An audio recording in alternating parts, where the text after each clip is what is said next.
And so we said to Esther a few days ago, because she asked this question almost identical to the way that you ask it for different reasons. She said, Abraham, so do I have this right? I'm following the path of least resistance, the path of least resistance, the path of least resistance. And Abraham, oh Abraham, she was begging us at first and then shouting at us a little later. Please tell me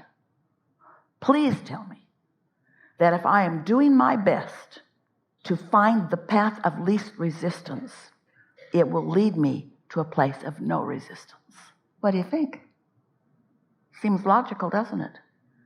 I'm on a path of least resistance, so I'm choosing a little less and a little less and a little less and a little less and a little less and a little less and a little less and a little less. So shouldn't I eventually get to a place of no resistance? It's logical, isn't it? But here's the rub. You don't have that much time. Here's the rub. Every time you think about that resistant thought of which you are trying to find less resistance, your resistance is still active as you're reaching for less resistance. So you can soothe yourself and you can keep yourself from acting like a maniac or a mean person or a fool. You can count to 10 and do a better job in this moment. And we really recommend reaching for the best feeling thought we do, because we recommend that you do anything that can bring a little soothing to you. But really, the way that you find no resistance is by having no resistance while you tune in the direction of no resistance, which means focus there after meditating, focus there when you're feeling your best, because law of attraction is amplifying wherever you are. So think about this. If you're in no resistance and you care about this stuff, so you want to have glimpses of what no resistance means. So you're milking a no resistance state. So when you find yourself in utter appreciation, you are deliberately focusing there in utter appreciation with the intent of maintaining that vibration longer so that the momentum can move in that direction. You sort of getting what we mean? Imagine that you're standing here and there is this upward energy that is resistance-free. And then there's this other spiral that's kind of like a tailspin. Esther sat to write with us the other day. She said, Abraham, I really want to talk to you about this. And she typed what she wanted to talk about. And we said to her, we love you so much. You are in a tailspin. Go to bed. Because we knew she did not have enough time to talk herself out of that tailspin. How you doing? Just settling in a little bit? Everything that we've ever told you is still valid. We're just telling you something bigger than you have known before, because you're asking in a stronger way. And that is, as you stand there with this spiral up and this spiral down, so to speak, with this under the influence of source or under the influence of something that is less uplifting and less non-resistance than source, you have choices. But if you are resistant in nature, the law of attraction will not let you step over here into this updraft, even if you want to. You've got to get out ahead of it, yes? You've got to get ready to be ready. And so, what do you do in a practical sense? We're not talking about dealing with the work that you have to do and trying to make it better. We're talking about daydreaming about your own practice. We're talking about daydreaming about your own life experience and your own choices. We're talking about being so selectively sifting in what you daydream about that you tap into that updraft on a regular basis. We're not asking you to take all the stuff that doesn't feel good and drag it over into the updraft so it'll go up. Don't take reality and try to improve it. Step into that dream state where there is no resistance. Does that make sense to you? When you step into a place where there is no resistance, you taste the energy, you taste the experience. It updates all of your emotional awareness, and it helps you accomplish these things. First of all, it makes you more determined that you're going to do more of that. And this is the part that we want you to hear more than all other things put together that you've ever heard from us, ever. We want you to stop beating up on yourself when you're in negative emotion. We said to Esther, we love you so much, go to bed. We didn't say, you're damned forever. We didn't say there is no hope for you. It was like, this isn't a good time. The law of attraction is not your friend right now. Do what you can to stop the direction of your thought, which means you got to silence your thought. Now, if you're really good at meditating, you could slip into a meditating mode. You don't have to go to bed. It was late. It was already way past her bedtime.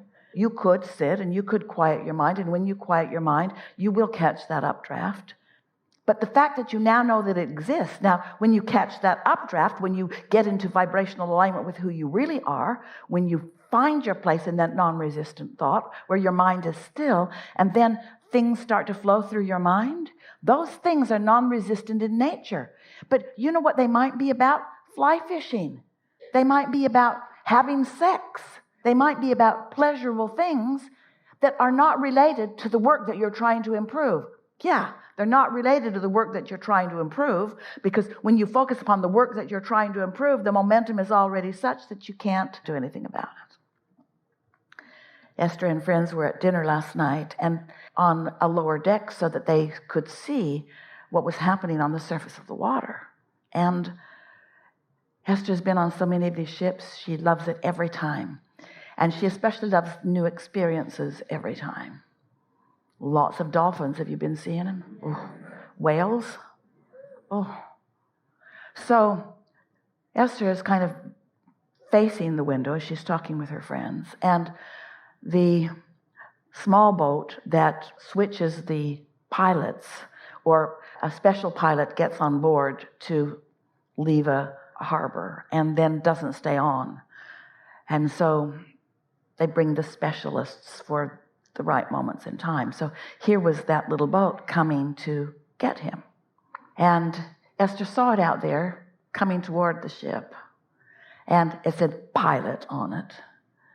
And then she saw it sort of fall back. And she thought, I thought the pilot was up there, not back there. She didn't say anything. She just wondered.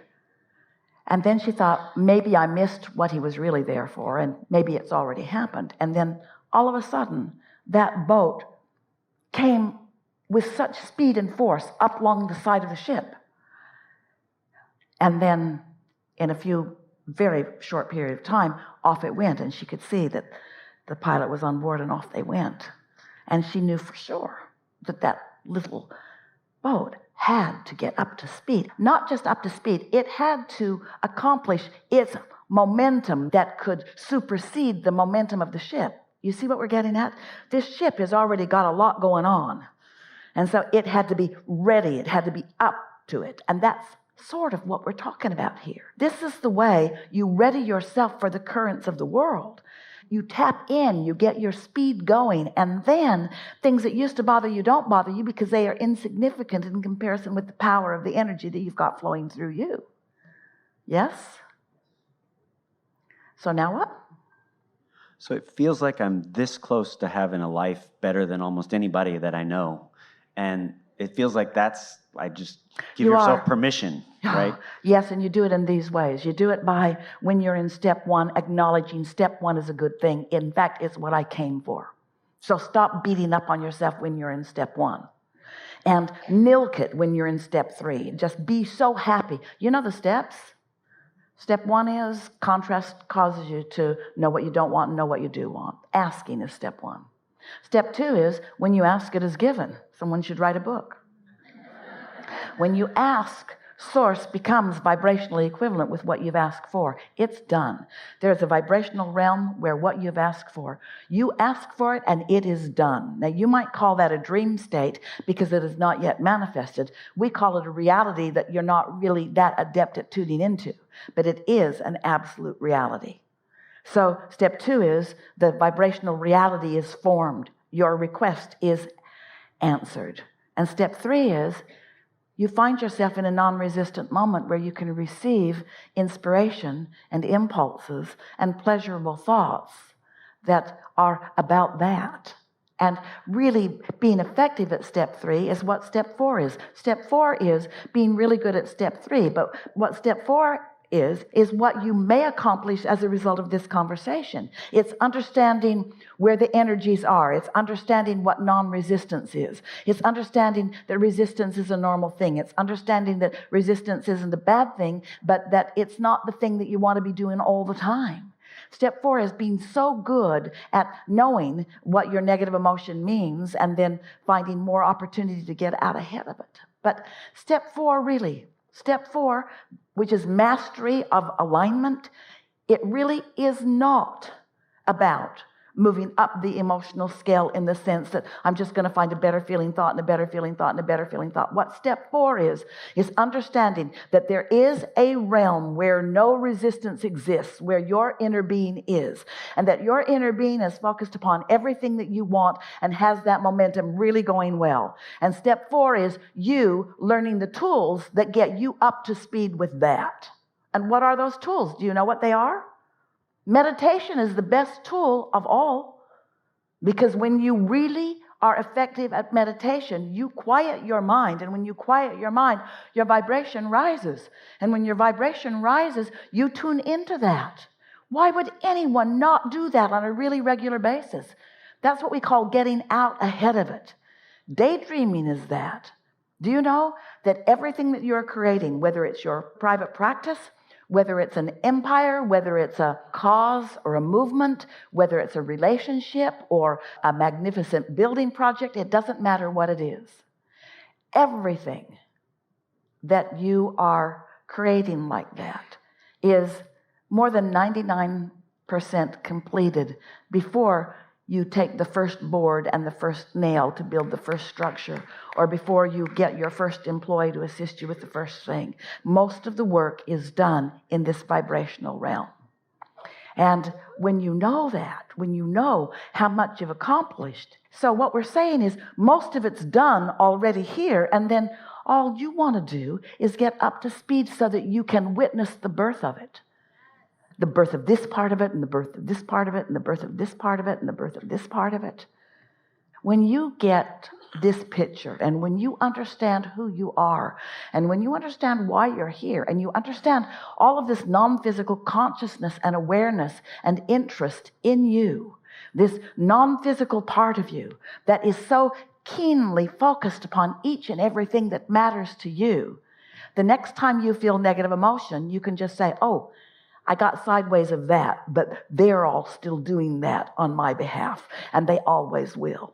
They're not going to hold me hostage. No one is saying, we're tired of holding your place. Get with it or get off. No one's saying that, because you have created something so pleasurable for non-physical to focus upon. And when you tap into it too and feel the power of it too, then you teach through the clarity of your example. And then what happens? Really, a wonderful thing happens. Because we're not showing you how to create situations that you will always love. This isn't a conversation about this is how you get your practice going, and this is how then you never again have to ever do any of those things that you think you don't want to do.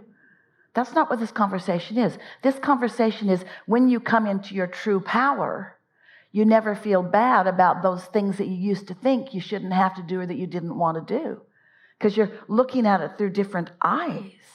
It isn't the action or the behavior or even the human response to it that's bothering you. It's your departure from your true point of view.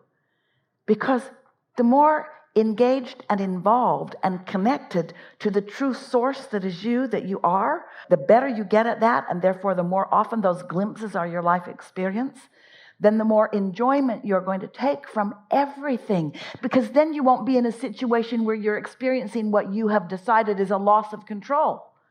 You won't be feeling it's a loss of control. You'll be seeing it as data. You'll be seeing it as an opportunity to collect. You'll be seeing it as a decision-making process for you. You'll realize that you are always in control, that it was always a misconception on your part that you were ever not in control, because you were giving your power over to somebody who doesn't have the ability to take control over you in any meaningful way. Did that make sense to you? Something else? I think that's it. Thank you. Best conversation ever. Thank you. Yep. Yep.